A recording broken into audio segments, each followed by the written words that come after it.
All right, here are your video notes on motion and speed with speed calculations. So just a quick question to pose to you, and I want you to think about this for a second. So do you think that Boise is a big or a small place to live?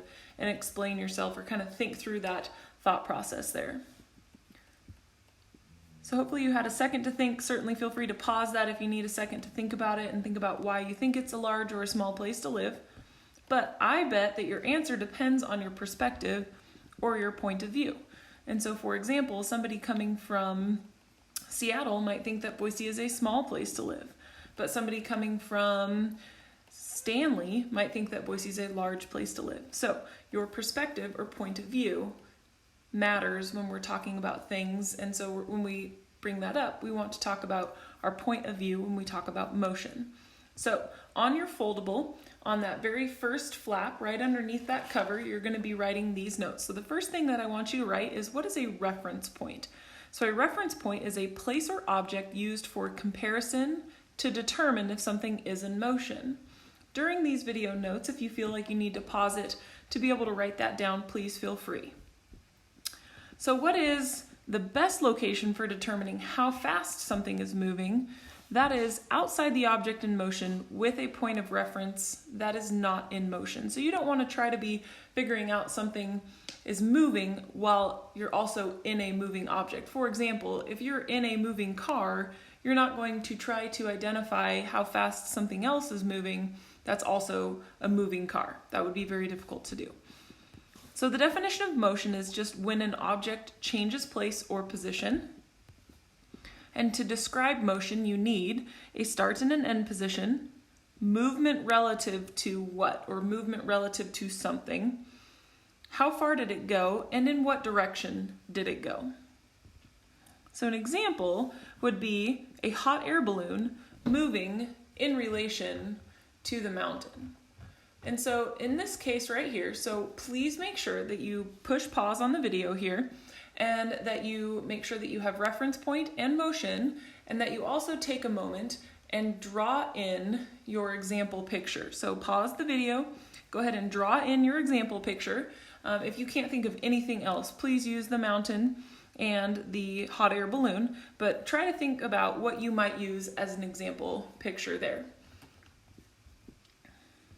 And once you've got that in, go ahead and flip to the next foldable flap on speed. So speed down here is in this lower corner, so that's what tab you know you should be on. So what is the definition of speed? So speed is the distance an object travels in a certain amount of time. So our units could be meters per second, feet per minute, miles per hour. The formula for speed is average speed equals the distance divided by the time. There is this magical math triangle that we will use a lot in this class.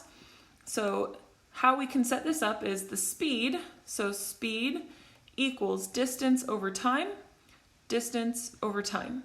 And so this triangle is pretty awesome to help us identify how to manipulate those variables to be able to solve for the unknown. And we'll walk through that here as we go through these example problems.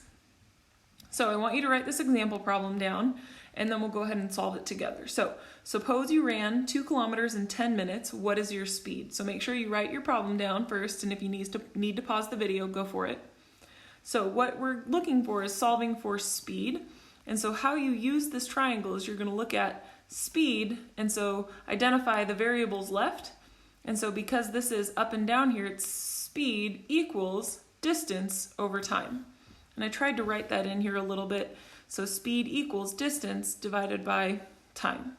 And so when we're setting up our problem down here, I want you to work on setting up speed equals 2 kilometers over 10 minutes, and then go ahead and solve, and that would equal 0.2 kilometers per minute.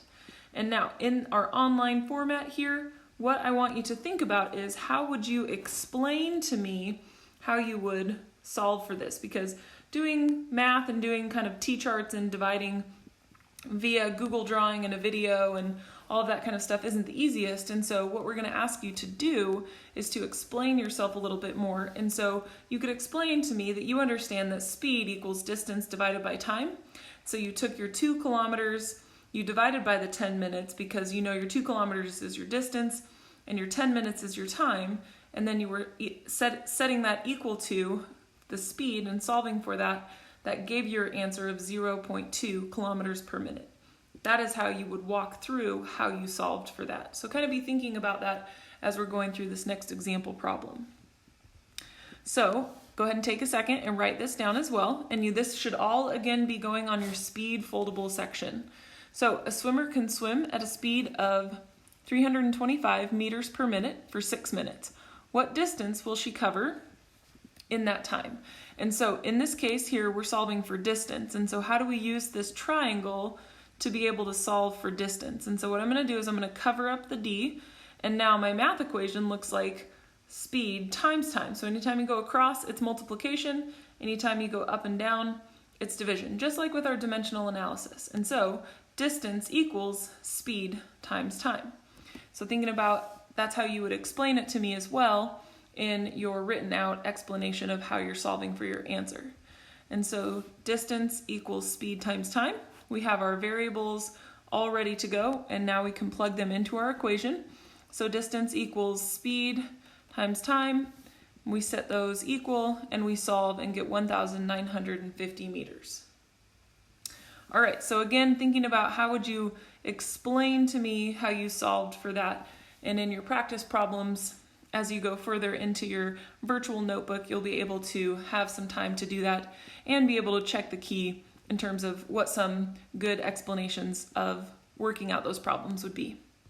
All right, so what is a constant speed? Again, this is all stuff that I want you to have down on your speed foldable. So a constant speed is when you're traveling at the same rate of speed, such as 55 miles an hour, constantly on a highway.